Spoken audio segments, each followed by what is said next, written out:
ئەو ئامێرەی کە لە کۆڕی عارفان و سۆفیەکانە لەگەڵ شعر خوێندنەوەیە دەنگی بیستراوە و ژەنراوە، ئەوەی کە هەتاکو ئێستا کوردان لە لای خۆمان هەر ئەیژەنن و بە جوانیش ئەیژەنن. جا ئەمڕۆ کاروانم لەگەڵدایە یەکێک لە نەیژەنە هەرە بەتوانە و بە سەلیقەکان کە ئەو زیاتر لەگەڵ ئەم ئامێرە ئاشنامانەکە.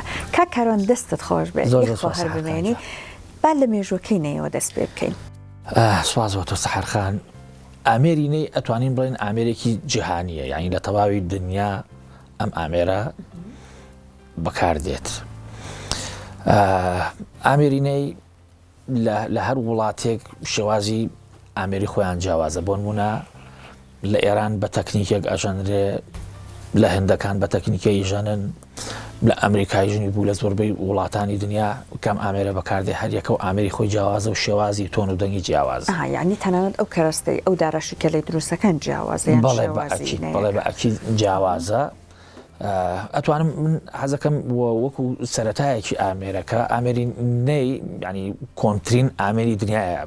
بەڕاستی ئامێرەکە توانین بڵین لە 7000 ساڵی پێشتر ئەم ئامێرە هەبووە و شێوازی تەکنیکەکەی وەگوتمان لە هەر وڵاتێک جیاوازە.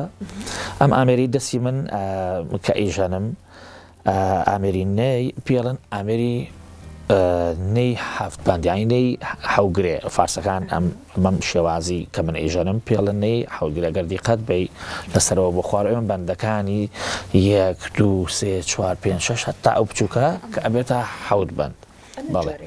بەڵێ ئەمە جۆرێکی نەیە. نەی مەسەلەن عەرەبی جیاوازترە بەندەکانی، مەسەلەن 9 بەندی هەیە و تۆنەکانی بۆ من ئەم لەسەرەوە 5 نۆتەمان هەیە. لە ژێرۆش لە پشتی ئامێرەکە نۆتێکمانەیە کە بێتە 6. ئەوە بێتە جیاوازە. لێرە نۆتێکی جیاوازی هەیە لە پێشەوە لەم شوێنە عەرەبیەکە. بەڵێ لەسەرەوە 6 هەیە و لە ژێرەوەش نۆتێکی هەیە. باش، ئەمە لە کوردیەکانە ئەم 7 بەندەمان هەیە. چ جۆرێکی ترینەیمان هەیە؟ ئێمە شمشاڵمان هەیە، پێڵین شمشاڵ، کە عینەن نۆتەکانی عینەن نۆتی ئامێرە عەرەبیەکەیە، بەڵام شێوازەکەی خۆمان کوردێ جوانەکەی کە ئیژەنین زیاتر ئامێرێکی مسیە، قامیش نییە وەکو ئەم شێوازی کە لە نێە فارسیەکەیە هەیە. و هەشمانەکە بە قامیش دروستیەکەن وەکو جوودزەلە و ئامریکا. بەڵام ئەم ئامێرە هەفتبەندەم من ئەتوانم بڵێم خۆشوەختانە سواز وەخوا تەنیا کەسم کە بە کوردی ئەیژەنم بەڕاستی. و تەکنیکی ئامێرەکە بەڕاستی چونکە خۆی ئامێرێکی ئێرانیە بەو شێوازە تەکنیکە ئێمە بیستومانە، یعنی هەر یەک شێواز پێژەنراوە کە شێوازێکی ئێرانیە و شێوازێکی غەمگینی هەیە. بەڵام من خۆشبەختانە باڵێ زۆر بەباشی بە کوردیەکە ژەندومە و سوپاز بەخوا تا ئێستا زۆر ئەبینم کە ئەو کەسانێکی کە لای من تەمرینیان کردو فێرخواز بوون هەستەکەم ئەو ستایلە کوردیە ئەژەنن. ئەمە 7 بەندە هەیە، لەوانەیە درێژتر بێنەیەکە یان کورتتر بێت. ئەوانەمان ئەگەر پێ بڵێ جۆرەکانی بوون مناسە هەرخان بە پێی دەنگ جیاوازە. دەنگیشی جیاوازە. بەڵێ ئەم ئامێرە کە بەدەستوێ ئامێرەکە نەی بۆنونە تەبەقەی سیە کە بەڵێ لە ئێرانە پێی ئەڵەن می بۆوان حساباتی تۆنەکانی بە جیاواز ئەکەن. ئەم ئامێرەش کورتترە لەو. ئەگەر دیقەت بە دەنگی ئەمە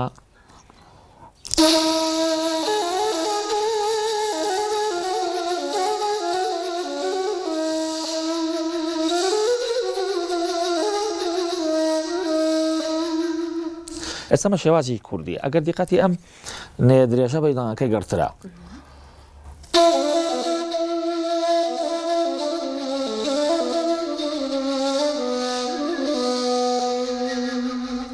ئەلێرا من ئەمێ یەک تەوزیحێک بەم لەسەرەوەی نێ ئامێرێکە کە کۆک ناکرێوەکو هەر ئامێرێکی کە بۆ نمونە ئێستا ئەگەر ئۆرگێک کەسێک کە ئیژەنێ تۆن و تەبەقاتەکانی جاری وایە ترانسپۆسی ئەکا ئەین دای ئەگرێت بەڵێ بەدڵی خۆی تەبەقان ئەگۆڕێ. بەس نەیوانی ئێمە چی ئەەکەین بەو شەوەی کە ئێستا من دوونەیەم ژاند لەگەڵ هەر تەبەقە و دەنگ و ئوسلوبێکە ئێمە نەیەکە ئەگۆڕین بەو شێوازە بەکاریان، یعنی ئیسیفادە لە نەیەکی کە ئەەکەین. بۆ منە گۆرانی بێژێک لەو تۆنی سیەوە گۆرانی ئەڵێ گۆرانی بێژێک ناتوانێت لەو سیە گۆرانی بڵێ لە می ئەیڵێ بۆنمونە ئەبێ من نەیەکە بگۆڕم بۆ ئەو کەسە بەڵام لە ئامریکی ڤیۆلین وانە ئۆتۆماتیکی هەرتوانێت لەو شێوازی کە خۆی ئەوێ لەسەر هەمان ئامێر تەبەقان کۆکەکان جیاواز بکە بە جیاوازی بیژەنێ بەڵێ نەی وەکو ئەو شێوازە خامەکەشی ئەتوانین بڵین جیایە لەو شێوازە گیا خۆڕستکانەیە کە لە تەواوی دنیا هەیە و مەسەلەن لە قەراقی چەم و ڕووبارەکان هەیە ئەو نەیە یەکەم جار پێی دروستەکرێت بەڵێ هەرنەی ئامێرە خامەکەی لە قەراقی دەریا و ڕووبارەکان هەیە من ئەمڕۆ هەندێک ئەوەشمی هێنا لەگەڵ خۆم کە پیشانی تۆ بینەرانی بم ئەمە ئێستا قامیشێکی خامە ئەبێت لە کابی بڕی لە زستانە بۆ من ئێستا کاتێتی وەرزێتی ئەمە تقریبان هەیە بەڵێ لە هەموو جێگەکانی کوردستان هەیە ئێستا من ئەمە لە منتیقەی دووکان بڕیومە لە منتیقەی گەرمیانیش هەیە و لە پێم وابێت لە دەریاچەی زرێباریش هەبێ لەوێ کە بەڕاستی یەکەم جار ئەیهێنی ئابم شێوەیە ئەیبڕی لە نەیزار ئەیبڕی لە باوڵێن قامی شەڵان ئەیهێنی تا فتری ساڵێک ساڵ و نوێک دای ئەنێی باش ئەمە تەمەنی چەندێک بۆ ئەم قامیشە کە بڕیاوە ئێستا ئەمە تقریبان هەمووی 4 ڕۆژە ئەمە بڕیوە نانا خۆی ئەبێ ئەمە چەندێک گەشەی کردوێت اینجا بە کەڵک دێ ئەبێ گەشەکردنەکەی چی ئەبێت تۆ لە زستانە بیبڕیت لە زستانە کە درێژ بوو کەسێک ئەو کەسی کە ئەبێ شارەزایی هەبێ سە بۆ منە خۆم شارەزایم کە لە بواری دروستکردنی ئامێرەکە هەیە ئەبێ بزانێ کام قامیشە ئەبڕی مەرجنی هەر قامیشێک ببڕیت و بێتە نەی ئەبێ بگەڕی لە ناو قامیشەکانە ئەوەی کە زۆر جوانە و مەیل و زەرد بووە ینی هەستەکەی قامیشەکە بەرەوەها سەوزیەکەی ئێستاگە دیقەت بێ ئەمە سەوزیەکەی تۆزێک سپی و زەرد ئەبێ لەو کاتە ئەیبڕی ئەیهێنیدا ئێنی تا ساڵ و نیوەک بەم شێوەی لێدێ لە سێبەریشدا باڵێ لە شوێنێکی سێبەردا ینی بە هیچ جۆرێک نابێت تەڕ ببێ و مەسەلەن باڵێ هەتاو لیبا بۆی خۆی بە تەبیعەتی خۆی ئامێرەکە وردە زەرد ئەبێ باشە پاشان ئامێرەکە هێنی و دروستیەکەی سە من ئەگەر دیقەت بێ قامیش خۆی لە ئەسڵا ڕێک نییە کە ئاوا درێژ بۆتە و مەسەلەن لە نەیزارێک ئەیبینی لە قامی شەڵانێک قامیشەکان هەمووی ئاوا تۆزێک پێچێکی هەیە ڕێک و ڕاست نییە ئەیهێنی پاش فترەیەکدای ئەنەیت و بە ئاگر و بڕۆنی زەیت و زەیتون ئەدەی لە بەندی نەیەکە گرێکانی لەم جێگەڵجا ئەوەش زۆر ئەبێ زۆر وریابی و حوسەڵەی باشت لەگەڵ دروستکردنی ئامێرەکای بچکە جاری وە هەیە ئەمە غەم و خەفەتی زۆرەیە بە من مەسەلەن چەندێک چاوەڕێم کردو هەتا زەرد بووە پاش فترەیە کە دروستەکەی لە پڕ لە یەک جێگە ئەشکێت ئیتوایێتەوە ڕەنجەکەت بە چیوە ئەکات نەیە کە بشتێ هەندێک قامیش هەیە با بڵێن ئەستوری هەیە بە ئاسانی ناشکێ هەندێکیش هەیە تۆ هەستی پێ ناکەی کە بەڕاستی جێگەیەکی زەعیفە لێک بەرگەی گەرماکەی نەگرت و دزێک ئەبایا یەکسەر ئەشکێ باشە کاتە ئەمە شێوازی دروستکردنەوە کەرەستەکان هەرچەند پێم وابێ ئێستا وەکو ئامێرەکانی تر ئەمیش هەندێک لانێت تەکنیکی نوێ و کەرەستەی نوێ بەکاربێن بەڵام ئەو دەنگە خۆشەی نییە زۆر ڕاستە مەسەلەن هەند چۆن ئامێرێکی ڤیۆلین تەکنیکی مەسەلەن لێگاتە و ئستاکات و هەموو ئەوانەی هەیە ئامێرینیش بە هەمان شێوە هەر ئامێرێکی تری مۆسیقا لە ئۆرکسترای ئیستیفادەی لێکرێ و لە تەواوی دنیای بەربڵاوە و ئەم ئامێرە هەموو تەکنیکێکی پێژاندرێت لەگەڵ ئامێرە ڕۆژاواییەکان ئەژاندرێت بەچیت لەگەڵ ئێستا تەکنیکی ئامێرەکان و تەکنیکی مۆسیقای ئێستا هەموو شێوازێک ئەخوازیە بەڕاستی یانی تۆ بەڵام ئەمە کەوتە سەر شارەزایی و توانایی ئەو ژەنیارەیە کە ئیژەنێ کە بتوانە بیگونجێنێ بەڵێ بەچیت یعنی ئەوە نییە هەر ژەنیارێک بتوانێت لەگەڵ هەر ئۆرکسترێک بتوانێت ڕێکی بخە ئەبێ ئەو کەسە زۆر شارەزایەکی باشی هەبێت توانایی هەبێت بتوانێت ئەمریکا بشە وەکو ژەنینەکەی تەکنیکی ژەنینەکان ئەبینین جیاوازی هەیە ئەگەر باسێکم تەکنیکی ژەنینانەمان بۆ بکەیت بەدەستەوە گرتنی ئەوەی کە چۆن ئەیکەیتە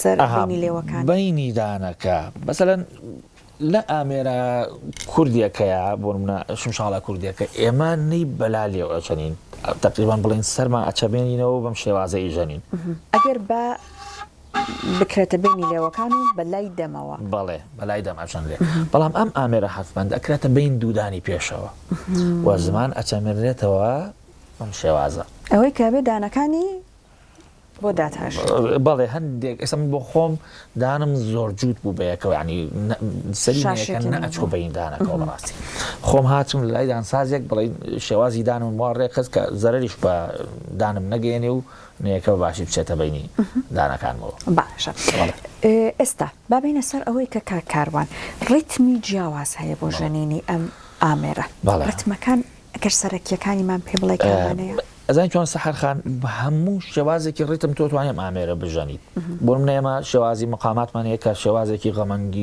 غەمەنگێز و مەسەلەن خاوە و زیاتر شێوازی خوێندنەوەی شعرەوەی کە خۆت لەگەڵ خۆت ئێمە پرۆگراممان زۆر کردو پێکەوە و هەندێک ڕیتمی مۆسیقایش من چەند شێوازێک ئەژانم لەسەر ڕیتم لەسەر هەموو ڕیتمێک تۆ توانی ئیسیفادەی لێ باش کاتە یەک تۆزە گر زانیاریشمان لەسەر هەندێک لە ڕیتمەکان بیتێ زۆر زۆر باش فەرمە.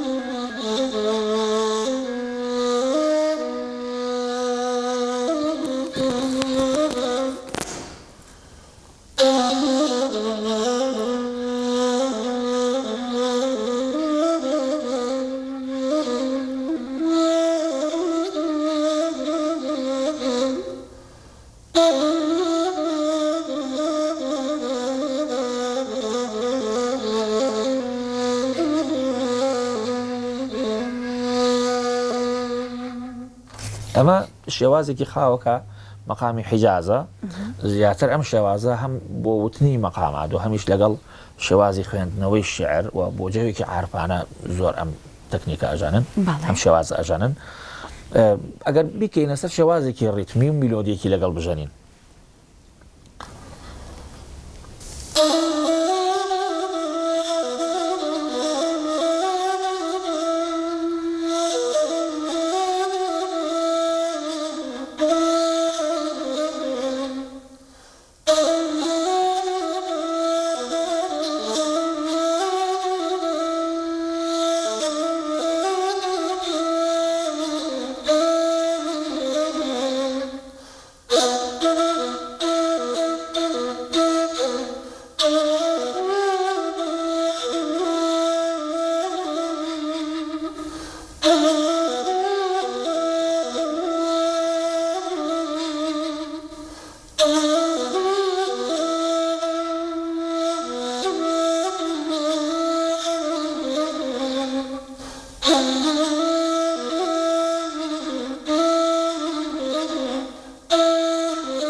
ئەمە شێوازی ڕیتمیەکە لەسەر ڕیتمی دوو چوار ئەیجانم میلۆدی کوردیە بۆ نمونە ئەو ڕیتمانەی کە زیاتر بۆنەی خۆشن ڕیتمی مەسەلەن دەشانزەیە ڕیتمی زیاتر زۆرجینایە ڕیتمە دوو چوارەکان هەموو ئەمانە بۆ ئامێرینەی زۆر تایبەتن.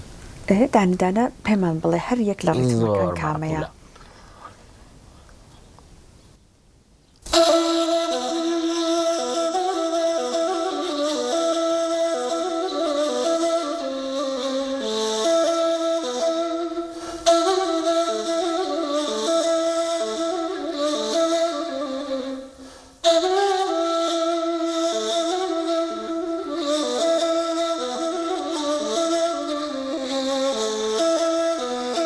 ئەم شێوازێکی خانەقایی و دەروێشیە شێوازێکی زیاتر عارفانەیە بۆ نمونە ئەگەر گۆرانێکی کوردی بژەنین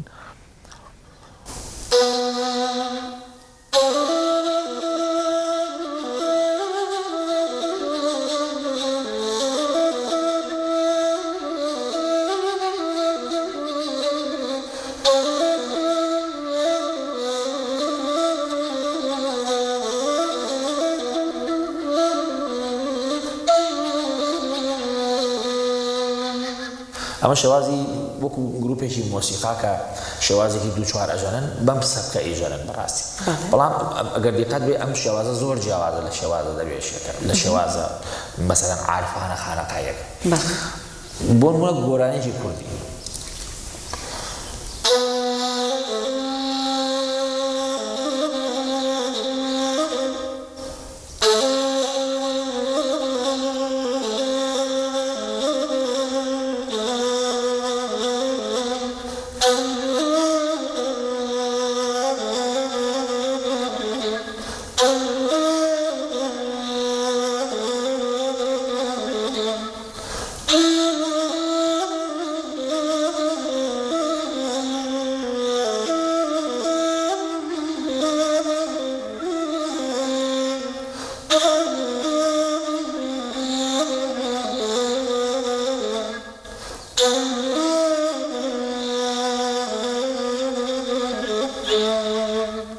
ئەمە گەڕیانەیەکێک لە گۆرانیان زۆر جوانەکانی مامۆستا عەباسی کەماندی کە گەڕیانیش ئیتر ڕیتمێکی تایبەت ناوچەی سنەیە. بەڵێ یعنی ئەمە من ویستم ئەوە پیشانی تۆ بم کە نێی ئامێرەکە هەموو سەبک و ستایلێکی پێژەندن باشە. ئەوەی کە تۆ ژەنیت و باست کرد و ئێمە گوێمان لێ بووە حوزنێک و خەمێک لە دەنگی نەیە هەیە. بەڵام ئایا ئەکرێت بۆ نمونە تۆ ڕیتمێکی خێرا و شادیشی پێبژەنیت یانکی دەتوانین هەموو ڕیتمێکی پێبژەنین. بۆ نمونە ئێستا من شتێکی پێژەنم کە زیاتر بابەتی هەڵپەرچێ و بۆ شادی ببێت. باڵێ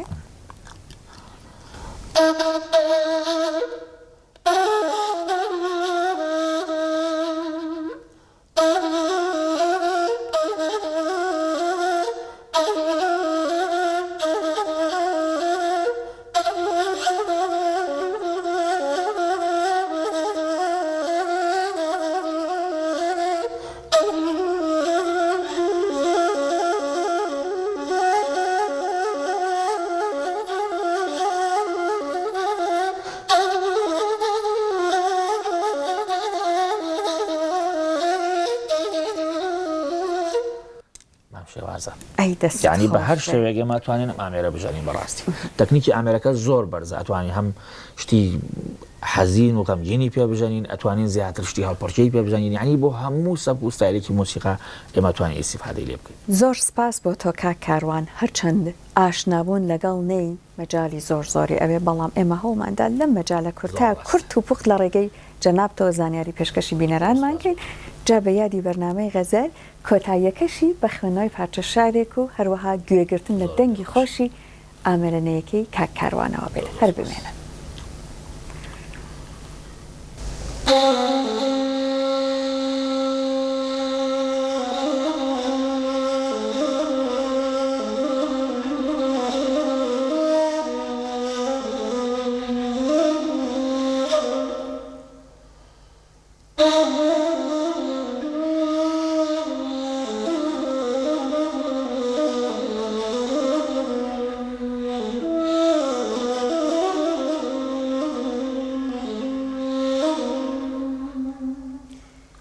لەو ڕۆژەوە ڕۆیشتووە تۆراوە دڵی من، هەرچەند دەگەڕێم بێسەر و شوێن ماوە دڵی من، ئاخۆ بە چ شاخێکەوە گیرساوە دڵی من، یاخۆ بە چ داخێکەوە سوتاوە دڵی من. ئەو هەمدەمی غەمخوار و نەدیمی منە یاڕە، ئەو مەحرەمی ئەسرار و قەدیمی منە یاڕە، ئەو گەوهەری شەهوار و یەتیمی منە یاڕە، کەوتۆتە چ بەحرێکەوە خنکاوە دڵی من.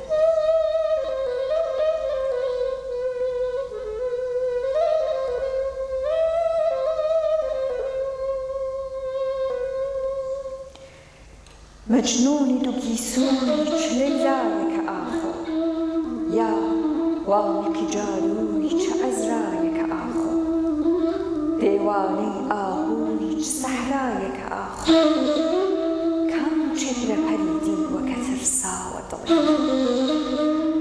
ئەکلێتەوە گاهێ بە خەیاڵی خەت و خاڵی، ئەخولێتەوە گاهێ بە چوی شەوقی جەماڵی، نازانی ئەگەر چۆنە بەدەست دەردەوە حاڵی، وەک پوش و پەڵاشێ